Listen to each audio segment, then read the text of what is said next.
ankle inversion positional isometrics. So we're going to do positional isometrics on your ankle because we've got hypermobility, which means we've got our active range, which is here, and then you've got your passive range, which is way further past it. So in the interest of positional isometrics, what we're going to do is we are going to you're going to find your active range. So you're going to actively get into as much eversion as you can, which from this position is that range there. So you're going to just hold up like this. So that's your active range. What we want to do is we want to get about 10 to 15 degrees past this range. So there's a couple of ways that you can do this. One is you can literally just use your hands, right? So this is my active range here. I actually like to get up here to get the active range, then I can sit back. I find I can get access to the tissue a little bit better that way. Then literally lift your knee up, grab your ankle, or grab your foot, sorry, and then just pull into a little bit more stretch. So we don't want to go all the way to the end of your passive range. We just want to find that 10 to 15 degrees past your active range. So that's my active range, grab it here and then pull. I've just gone about 15 degrees more, 10 to 15 degrees more, which for me is actually the end of my passive range, but you're just going to have to actively hold it here still. So then put your foot down to help you hold it still, and that's it. We're going to sit here for about 30 seconds.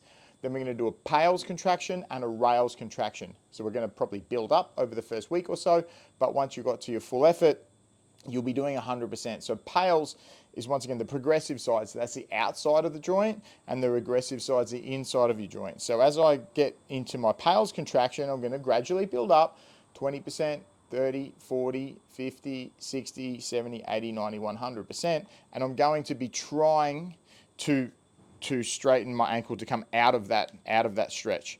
So we're going to hold still, and you should feel, you're trying to feel everything on the outside of your ankle, even all the way up your shin here. But we've gone past your active range, so you're not going to feel a huge amount, but that's your goal, to feel that tissue on the outside. So we're going to hold here, and then you're going to just start pulling out, trying to rotate out. Obviously your hand's holding you still, feeling all this tissue here. You're going to get up to 100%, and you're going. You're probably going to do that for 10 seconds, then you're going to reverse direction. So everything on the inside, trying your best to actively get more into that stretch. So everything on the inside here, it'll be calf, everything on the inside of the joint, and you're doing that at 100% effort.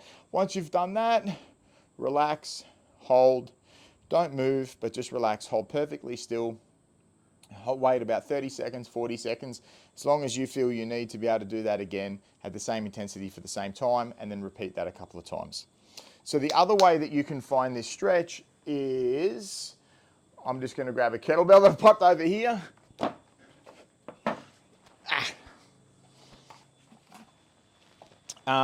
If you've got like a heel wedge, like a squat wedge, is actually quite helpful, anything that's on an angle like that. But if you get to your stretch position, so this is my active range, I'll find that active range here, I'll get on at my active range, and then I'm just going to move my leg over a little bit. I've now gone from, that's my active range, so I pop it down, this is still. Now as I move over a little bit further, I'm now into my passive range. So same thing, if this is your active range, you're just going to come over about 10%. Oh, sorry, 10%, 10 degrees, 15 degrees. Hold still, and then 30 seconds, and then you're trying to lift up. It's almost like you're scraping the edge of your foot through the floor to come back up. Everything on the outside here, trying to straighten it.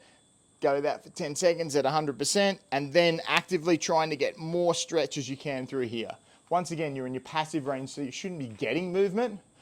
But over time of doing this, that point of your active range should be getting a little bit better, a little bit bigger, a little bit bigger, a little bit bigger, to actively get to the point where you're now at the end of your passive range. Once we've gotten to the end of your passive range, we've backfilled that control. Now we're going to strengthen the hell out of that tissue. But for now, we're just got to get control of that range, get access to that range, obviously before we can strengthen this tissue. And there you go. Enjoy your ankles.